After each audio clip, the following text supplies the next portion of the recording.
Hey guys, welcome back to the channel. I'm out here showing you guys how to use the tractor and attachments, how to use the front hookup. So on our front bucket, also have pallet forks, but I've got the bucket out here today.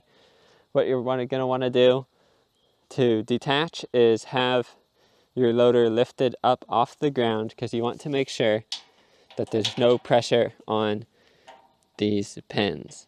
Now you'll just pop the pin off. You can, if your tractor still has, it should be connected to here, mine isn't, you can just simply put them in there.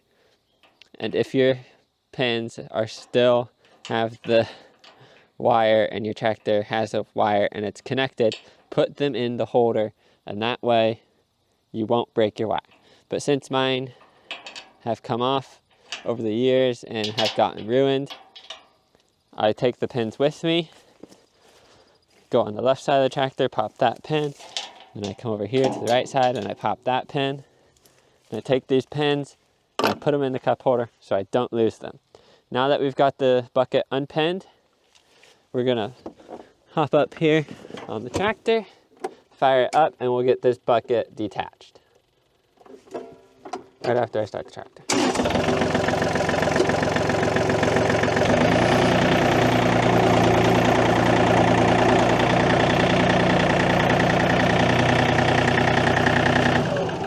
Now that we've got our bucket unpinned, we're gonna lower our bucket down to the ground, and what you'll want to do is tip your bucket forward like you're dumping. So we'll just push out on the joystick. As you can see, our bucket is dumping. Now, well, what we're going to do now that we have it slightly dumping, you can either go so much as your bucket will start swinging.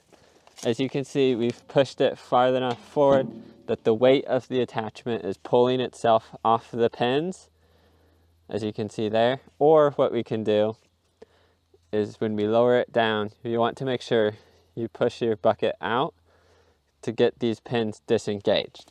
Whether you push it so much that the weight of the bucket starts pulling it off the pins, or you set it down and basically like, so you set it and start pulling back.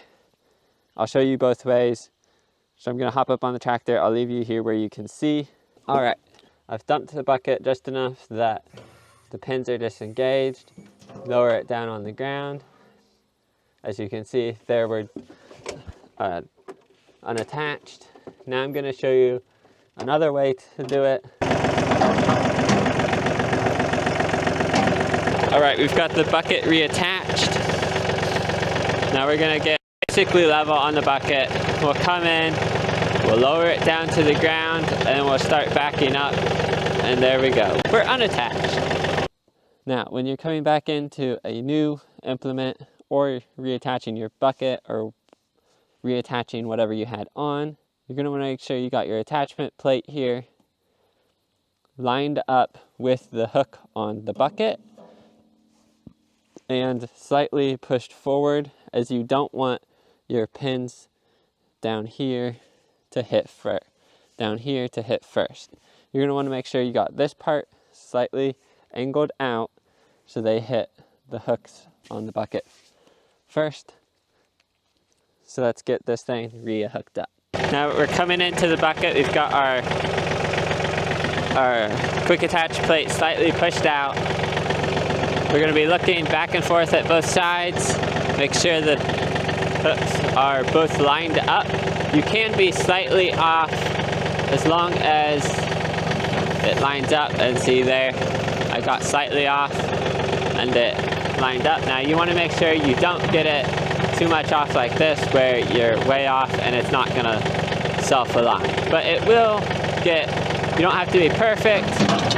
As you can see there, got it lined up. Now, we're gonna wanna lift it up off the ground, and when we do that, the weight of the attachment will pull itself onto those pins. But even still, we want to curl our bucket or whatever attachment we have on, so then those pins, and we can get our locking pins put in place. Well, now that we've got our bucket hooked back on, we're gonna take our locking pins and we're gonna put one on the left side, get that locked in, and one on the right side and get that locked in. Now you're going to want to make sure that you have both of your locking pins in whenever you're using your implement, so it doesn't fall off, and so that you don't get it where one side accidentally comes off if you just have one pin in. You want to make sure you've got both of those in all of the time. Well, I hope this video was helpful. Be sure to like, comment, and subscribe down below, and I'll see you guys all next time.